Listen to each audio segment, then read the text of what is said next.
aqoonsigii Somaliland baa soo dhow sababta ay u dhaqdhaqaaqayso dawladda taagta daran leh ee xarana lagu ilaaliyo xalay dawladda Sweden waxay ku soo biirtay wadamada aqoonsanaya Somaliland ee aqoonsigu miiska u saaran yahay run ahaantii maanta madaxweyne Cabdiraxmaan Ciro iyo xukuumaddiisu maalintii la dhaliilayay maaha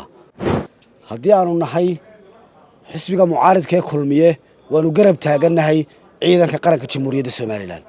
meel kasta oo ay ka dagaalamayaan waanu garab taaganahay dadka Somaliland cadawga ku awal la yaqaanaa waa dawladda taagta daran leh ee Soomaaliya cadawga kooda ee jamhuuriyadda Soomaaliya mar kasta oo ay dhaqdhaqaaq samayso waa mar kasta oo aqoonsiga Somaliland soo dhawaado bismillaahir rahmaanir rahiim alxamdulillaahi rabbil caalamiin ilaahay baa mahad leh ilaahay baa kaligii mahad iska leh maanta ay taariikhdu tahay 24 bishii 12 2024 waxaan doonayaa inaan ka dhawaajiyo qodobo ay ka mid yihiin ugu waaweyn yihiin baahiyaha biyeed ay caasimadda Hargeysa qabto ugu horeyn xaaladda guud ee dalka haddii aan ka warbixiyo waxaan aad u bogaadinayaa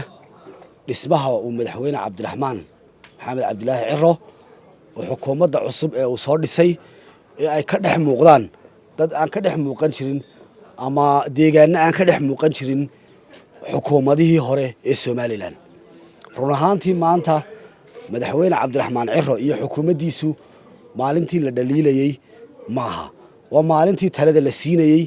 ee la garab istaagayay waayo waxaynu u baahannahay madaxweyne kasta Somaliland soo mara inuu halkii ay madaxweynayaashii hore ay soo dhigeen inuu ka sii qaado oo meel fiican gaarsiiyo qaarinka labaad ee ka hadlaya xaaladda Ceerigaabo ee dagaalka haddii aanu nahay xisbiga mucaaradka ee kulmiye waanu garab taaganahay ciidanka qaranka jamhuuriyadda Somaliland meel kasta oo ay ka dagaalamayaan waanu garab taaganahay hiil iyo hooba waayo cadow badan baa Somaliland isku soo bahaystay markii aanu xukuumadda kulmiye ahayn waxaanu aad uga hadli jirnay cadowga Somaliland ku soo duulay iyo inuu ictiraaf ka xun yahay maanta waa ilaahay mahadii haddii ay xukuumaddii cusbeyd ee Cabdiraxmaan Ciro iyo xisbigii wadaniga muxaafidka ah ay nala garanayaan khataraha Somaliland iyo waxa laga xun yahay inuu yahay ictiraafka jamhuuriyadda Somaliland waxaan doonayaa maanta ka hadlo oo aan fariin halkan u diro madaxweynaha jamhuuriyadda Somaliland Cabdiraxmaan Ciro mudane madaxweyne Hargeysa waa caasimadii dalka waa muraayadii caasimaddu hadba say tahay ay Somaliland tahay waxaan ku sheegayaa ama fariin halkan kaaga soo marinaya madaxweyne in qalinkaaga ay caasimaddu biyo ku hesho waayo waxaan muddooyinkii ugu dambeeyay maqlayay haddii ay maamulka imika wakaaladda biyaha Hargeysa jooga tahay iyo haday maamuladii hore soo maray ay tahayba labadii xukuumadood ee kulmiye kala dambeeyayba waxay ku fashilmeen inay Hargeysa biyo siiyaan taala ajligeeda mudane madaxweyne waxaan doonaynaa inaad wadadii wada ka duwan adu marta qaabkii Hargeysa biyaha u helayso tusaale ahaan anigoo xukuumaddii kulmiye waan kaga fikir duwanaa qaabka ay Hargeysa biyaha u helayso horaan uga hadlay waxaan u sheegay madaxweyne Muuse Bixi madaxweynihii hore in Hargeysa bilaa biyaa u yimid Hargeysa bilaa biyaana uu ka tagayo anigu sidayda caadiga ah markay arinta dadweynaha ama arinta bulshada tahay xisbina ma eego cid gaarana ma eego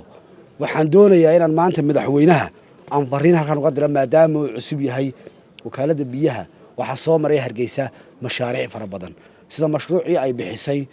UN Habitat iyo mashruucii ay bixisay midowga Yurub iyo bangiga horumarinta Jarmalka dhammaan mashaariicdaasi way fashilmeen waxaana lagu guul daraystay in la siiyo Hargeysa dhammaanteed biyo 70% Hargeysa waa bilaa biyo mudane madaxweyne adigoo aan dhageysanayn suldaan adigoo aan dhageysanayn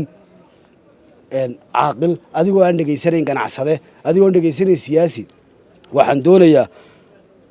halka ay biyaha Hargeysa ka soo baxaan waa geed deebla weeyaan iyo Daarasalaam deegaankaasi baahi weyn buu qabaa oo inta biyihii la soo dhaafiyay aan deegaankiina biyo helin Hargeysina aanay biyo helin mudane madaxweyne waxay arintaasi ku timid tala xumo ay xukuumaddii ka horeysay ay samaysay waxaan maanta ka doonaynaa in aanad ku soo celinin mas'uuliyiintii soo maray kuwa maanta joogay kuwii hore soo marayba inaanad ku soo celinin annagana ka siyaasi ahaan aniga waa deegaankaygii geed deeble iyo Daarasalaam waxaan diyaar u ahay inaan tala kastaba ka siiya xukuumadda cusub ee jamhuuriyadda somalilan sidaa daraaddeed wejiyadii hore waxay keeni karaan inay caasimaddu ay biyaheeda raadsato mar haddii lagu soo celceliyo adduunyadoo dhammi wixii ay nagu caawisay aan maanta shilin laga haynin waxaan kuu soo jeedinayaa mudane madaxweyne inaad arrintaa aada uga fiirsato keentana weji cusub oo deegaankaa waayo dadku way fara badan yihiin dad badan oo deegaankaa oo xilka qaban kara oo siyaasiyiin leh oo aqoon-yahan leh oo injineerhale baa jira waxaan kaa codsanayaa mudane madaxweyne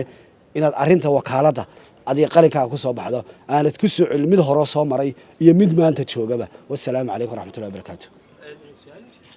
dadka somalilan cadowga ku waa la yaqaanaa waa dowladda taagta daran leh ee soomaaliya cadowga koodaha ee jamhuuriyadda somalilan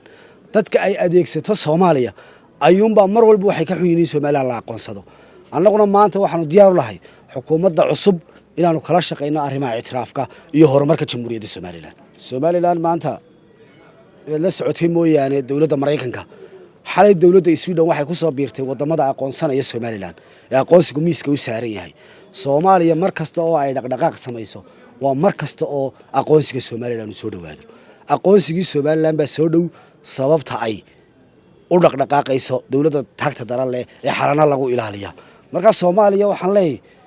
Somaliland maanta waxba kama qaban karaysaane haddii xukuumadda isbedelaan iyo haddaan anagu dhexdeeda isayno halka kaliya ka simanahay waa aqoonsiga iyo horumarka jamhuuriyadda Somaliland kaana kuma kala hadhno